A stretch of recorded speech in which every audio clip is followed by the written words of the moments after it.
What confuses the avoidant mind more than anything is not intensity. It's calm unpredictability. They've spent most of their lives learning emotional patterns. When someone gets close, they either cling harder or they create distance. It's almost mechanical. They anticipate reactions. They expect emotional spikes. They're prepared for neediness, for pressure, for the subtle pull of someone trying to secure certainty. And then they encounter you, and your responses don't follow the script. You're present, but not consuming. Interested, but not dependent. You engage, but you don't chase. And that alone creates a kind of psychological friction they're not used to processing. Because when the usual cues are missing, the mind doesn't relax. It leans in. It starts asking questions it can't easily answer. Why aren't they reacting the way others do? Why don't they seem affected in the same way? What is it about them that feels different? That difference is where attraction begins to grow, not out of drama, but out of mystery. See, avoidants are highly attuned to emotional pressure. The moment they sense expectation or urgency, their instinct is to retreat, to protect their independence. But when you operate from a grounded emotional state, when you're not trying to force connection or extract validation, you remove that pressure entirely. And in doing so, you disarm their defenses without ever confronting them directly. What replaces that pressure is something far more powerful: curiosity. Curiosity is subtle, but it's incredibly persuasive. It doesn't demand attention. It earns it. When someone can't predict you, can't categorize you, can't place you into a familiar emotional pattern, they begin to observe you more closely. They start replaying interactions in their mind. They analyze your tone, your pauses, your choices, and without realizing it, they begin investing mental and emotional energy. That's the hook. They're engaged, but they don't fully understand why. And here's where it goes even deeper. Your emotional steadiness doesn't just confuse them. It creates a sense of safety they rarely experience. Not the kind of safety that feels suffocating or binding, but a quiet, non-intrusive presence. You're not trying to control them, not trying to define the relationship prematurely, not trying to close the gap too quickly. And because of that, they don't feel the need to escape. Instead, they stay. They stay long enough to feel something unfamiliar, long enough for their guard to lower just slightly, long enough for their attention to shift from protecting themselves to understanding you. And that shift is critical, because for someone who is used to keeping distance, attention is the first form of attachment. But what's important to understand is, this isn't about playing games or being emotionally unavailable. It's about alignment. When you're centered in yourself, when your emotional world isn't dependent on their reactions, you naturally become less predictable, not because you're trying to be, but because you're not operating from fear or need. And that authenticity carries weight. It signals that you're not here to fill a void. You're here because you choose to be. And choice, when it's not driven by dependency, has a different energy to it. It's steady, it's controlled, it's grounded. And for the avoidant, that's both disarming and deeply intriguing. They may not be able to articulate it. They may not even consciously recognize it, but they feel it. And what they feel doesn't push them away. It pulls them in. Because when someone can't predict you, can't control the emotional dynamic, and can't find the usual reasons to retreat, they're left with one option: to stay present with the experience.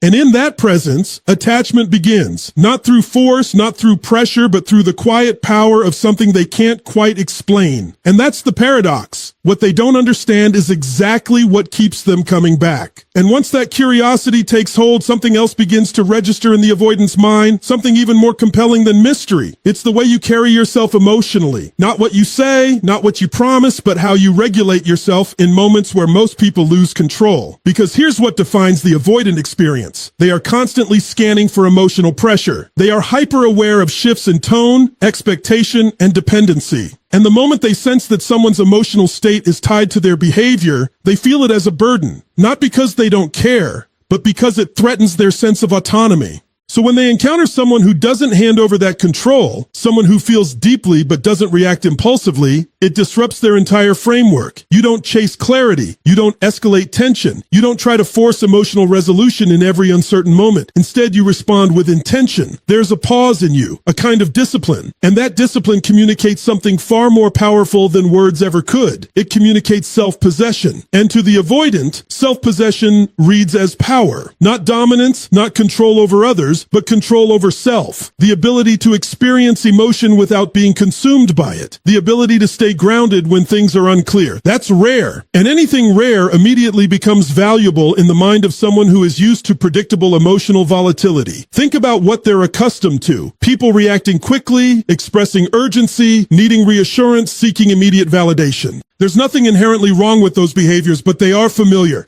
And familiarity doesn't create intrigue, it creates expectation. But when your behavior breaks that expectation, it forces them to reassess. They begin to notice that you're not trying to pull them closer. You're allowing them to come closer on their own terms. You're not demanding consistency. You're observing it. You're not reacting to every shift. You're choosing when and how to engage. And that choice is where your power lies, because it shows that your emotional state isn't dependent on their presence or absence. You're not waiting to feel okay. You already are. You're not looking to them to stabilize you. You're stable on your own. That kind of independence does two things simultaneously. It creates a sense of safety because there's no pressure being placed on them. And it creates a sense of challenge because they can't easily influence you. And the avoidant mind is drawn to both.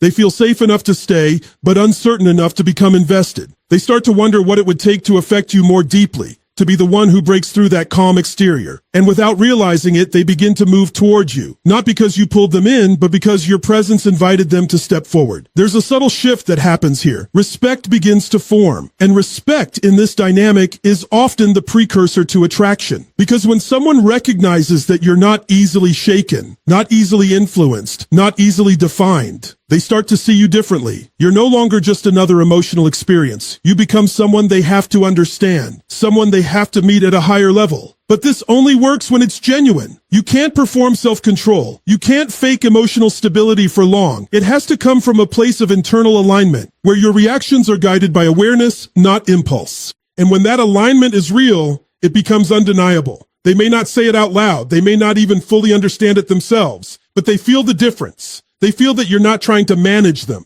You're managing yourself. And that distinction changes everything, because in a world where most people are trying to control outcomes, the person who controls themselves becomes the most compelling presence in the room. And that's the shift. When your self-control becomes your signal, they stop seeing you as someone to avoid and start seeing you as someone they can't ignore. And as that respect begins to take root, something even more unsettling starts to happen beneath the surface. Something the avoidant doesn't consciously sign up for. They begin to feel a shift in control. Not control over you, but control within themselves. Because up to this point, they've been operating from a familiar position. They manage distance. They regulate closeness. They decide when to lean in and when to pull away. That sense of control is what keeps them comfortable. It's what allows them to engage without feeling overwhelmed. But your presence changes that equation. When you remain steady, when you don't react to their distance with anxiety or pursuit, you remove the levers they're used to pulling. There's no emotional spike for them to respond to, no pressure to escape, no urgency to manage. And without those cues, something unusual happens. They start feeling more than they intended to. Not because you pushed them there, but because nothing interrupted the process. See, most of the time, avoidants don't fully experience their emotions. The moment something deep begins to surface, they create distance. Physically, emotionally, psychologically. It's a protective mechanism. It keeps things from going too far, too fast. It allows them to stay in control of the experience.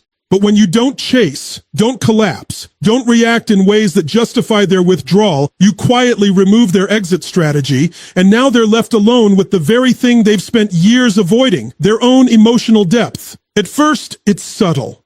A lingering thought, a moment of unexpected reflection. They find themselves thinking about you when they didn't plan to. Replaying conversations, noticing details they would normally dismiss, and they can't quite explain why it's happening because from their perspective, nothing dramatic occurred. That's exactly the point. It's not intensity that's pulling them in. It's continuity. Your consistency, your grounded presence creates a space where emotion can develop without disruption. And that kind of slow, uninterrupted emotional build is unfamiliar territory for someone who is used to cutting things off before they get too real. Now here's where the tension begins. Because as those feelings grow, so does a quiet sense of discomfort. Not discomfort with you, but with the loss of control they're starting to experience internally. They can't just switch it off. They can't easily distance themselves without a clear reason. And they can't fully engage without stepping into vulnerability. So they hover, they move closer, then pause. They engage, then retreat slightly. Not because they're playing games, but because they're trying to recalibrate. They're trying to understand why this dynamic feels different, why you're not triggering their usual defenses, yet somehow reaching them more deeply than others have. And what they're really responding to is this: you're not trying to control the connection. That absence of control from your side forces them to confront the illusion of control on theirs, because control, for them, has always been about managing distance. But now, distance isn't solving the problem, it's amplifying it. The more they step back, the more they notice your absence. The more they try to detach, the more they realize they're already attached in ways they didn't anticipate. And that realization is what hooks them. Not in a dramatic, overwhelming way, but in a quiet, persistent way that doesn't go away easily. It lingers, it builds, it challenges their identity as someone who doesn't get too involved. And suddenly, they're involved. Not because you forced it, not because you convinced them, but because your behavior created an environment where their usual defenses had nothing to push against. And without resistance, emotion found its way through. And that's the deeper truth most people miss. It's not about making them feel more, it's about removing the patterns that allow them to feel less. Because when someone who is used to controlling their emotional exposure begins to feel without interruption, they don't just notice the connection, they begin to question their own limits. And that's the moment everything changes. Because the strongest hook is not desire alone. It's the realization that they're no longer in control of how deeply they feel. And as they begin to grapple with that internal loss of control, another shift emerges. One that challenges the very structure they rely on in relationships. It's the shift in power, and more specifically, their inability to define it the way they're used to. Avoidants are most comfortable in dynamics where there's a clear emotional imbalance. Not necessarily in a manipulative sense, but in a way that allows them to maintain distance while the other person leans in. When someone depends on them more, needs them more, or seeks their validation, it gives them a subtle upper hand. It allows them to engage without feeling exposed. But your independence disrupts that entire framework. You're not looking to them to complete your emotional state. You're not structuring your life around their presence. You're not waiting for their messages to determine your mood or your direction. You have your own rhythm, your own priorities, your own sense of purpose, and it exists with or without them. And that's where the disruption begins, because now they can't locate the usual leverage points. There's no clear sign of dependency, no obvious indication that you need more than you're receiving. And without that, they can't default to their familiar role. They can't position themselves at a safe emotional distance while still feeling in control of the connection. Instead, something unfamiliar happens. They begin to question where they stand. They notice that your attention isn't constant, but it's intentional. When you engage, you're present. When you step back, it's not reactive. It's natural. You're not withdrawing to create a reaction, and you're not leaning in to secure one. You're simply moving in alignment with your own life. And that alignment is what makes you unpredictable in the most grounded way. Because you're not reacting to them. You're responding to yourself. That distinction is subtle, but it changes everything. Now the avoidant, who is used to observing others for signs of need or expectation, finds themselves in a position where those signals are absent. And without those signals, they can't rely on their usual strategies. They can't create distance to regain control, because distance doesn't produce the same effect anymore. It doesn't shift your behavior. It doesn't pull you closer. It simply exists, and so do you. And that's where the reversal begins. They start to pay closer attention, not because you demanded it, but because they have to. They're trying to understand how you operate, what drives your engagement, what influences your presence. And in doing so, they begin investing energy in a way they're not accustomed to. You're no longer orbiting around them. They're orienting themselves around you. Now, this doesn't mean they suddenly become expressive or emotionally available overnight. The avoidant pattern doesn't dissolve that quickly, but internally, something has shifted. The dynamic is no longer one-sided. The sense of control they once relied on is no longer clearly defined. And that ambiguity creates tension. Because for someone who values independence, encountering another person who embodies it at a high level is both disarming and compelling. They recognize it, they respect it, and at the same time, they feel the pull to understand it more deeply. You become a reference point, not because you asked to be, but because your behavior reflects a level of self-sufficiency they can't easily categorize. And here's the deeper layer. Your independence doesn't push them away. It gives them space to come closer without losing themselves. That's the paradox. When you don't require them to show up in a specific way, when you don't place expectations that feel restrictive, they experience a kind of freedom within the connection, and that freedom reduces the need to escape. It lowers their defenses. It allows them to stay engaged longer than they typically would. But at the same time, your independence ensures that the connection doesn't revolve around them. And that's what ultimately shifts the balance. Because now, they're not just participating, they're pursuing understanding. They're not just maintaining distance, they're navigating proximity. And in that process, they begin to invest in ways that feel unfamiliar, but increasingly significant. Not because they lost power to you, but because your independence made power irrelevant. And when power is no longer the focus, connection becomes the only thing left to explore. And that's where the dynamic truly changes. When they realize they're not leading the connection anymore. They're following something they can't quite define, but don't want to lose. And as they move deeper into that experience, no longer trying to control it, no longer able to define it in familiar terms, something even more personal begins to surface. It's not just about how you make them feel. It's about what you represent. Because at a certain point, the avoidant isn't just observing your behavior. They're comparing it to their own internal world. They start to notice the contrast. You remain composed in moments where they would normally withdraw. You express without overextending. You connect without losing yourself. And while they may not articulate it directly, there's a quiet recognition forming in the background. You operate in a way they haven't fully mastered. And that recognition carries weight. Avoidants often pride themselves on independence. But their version of independence is protective. It's built around distance, around minimizing vulnerability, around staying in control. What they encounter in you is a different kind of independence, one that doesn't require emotional shutdown, one that allows for connection without compromise. And that difference is both disarming and deeply attractive, because on some level, they begin to see in you a version of themselves that they haven't yet become. Not a perfect version, not an idealized image, but a more integrated one.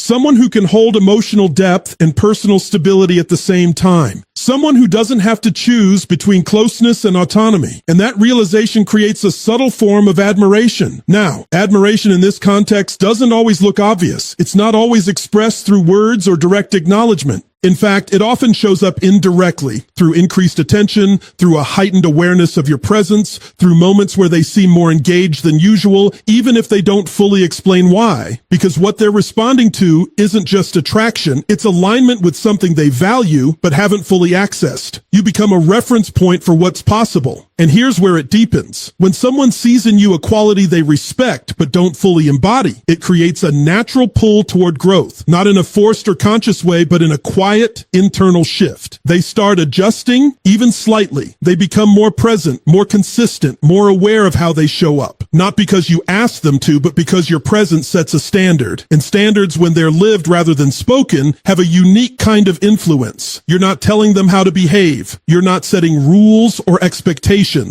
You're simply being who you are, grounded, self-aware, emotionally balanced. And that consistency creates a mirror, one that reflects both who they are and who they could become. And for someone who has spent years avoiding that kind of reflection, it's powerful. It challenges them, but it doesn't threaten them. It invites them, but it doesn't pressure them. And that balance is what allows the connection to evolve without resistance. Because now the dynamic is no longer just about emotional safety or curiosity. It's about meaning. They begin to associate you with a deeper experience, one that feels different from their past connections, less reactive, less chaotic, more intentional. And in that difference, they start to assign value. Not just to the connection, but to you as an individual. You're no longer someone they're trying to figure out. You're someone they're trying to understand on a deeper level. Someone whose presence has impact, even in silence. Someone who influences them without trying to. And that influence is what makes the attachment more complex, because it's no longer driven by surface-level attraction or temporary intrigue. It's rooted in something more stable, respect, admiration, and a quiet desire to be closer to the way you move through the world. And that's not something they can easily walk away from, because when someone doesn't just make you feel something, but shows you something about yourself, the connection becomes harder to ignore. And that's the shift. When you stop being just a person in their life and start becoming a reflection of who they could be, they don't just feel drawn to you. They feel compelled to stay close to what you represent. And when all of these shifts begin to stack, curiosity, respect, loss of control, admiration, something very precise starts to happen in the dynamic.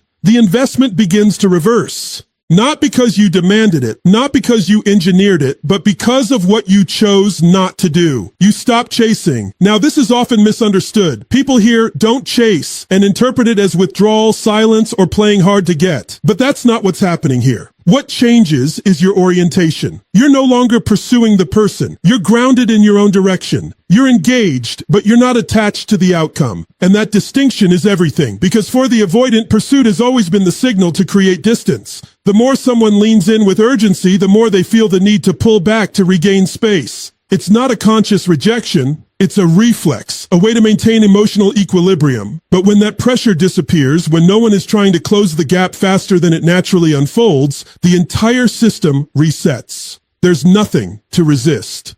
And without resistance, the avoidant doesn't move away. They remain where they are. And in that stillness, something subtle but powerful begins to emerge. Awareness of absence. They start to notice when you're not there, not in a dramatic, anxious way, but in a quiet, persistent way that builds over time. The conversation that didn't happen, the message that didn't arrive, the presence that isn't being offered as consistently as before.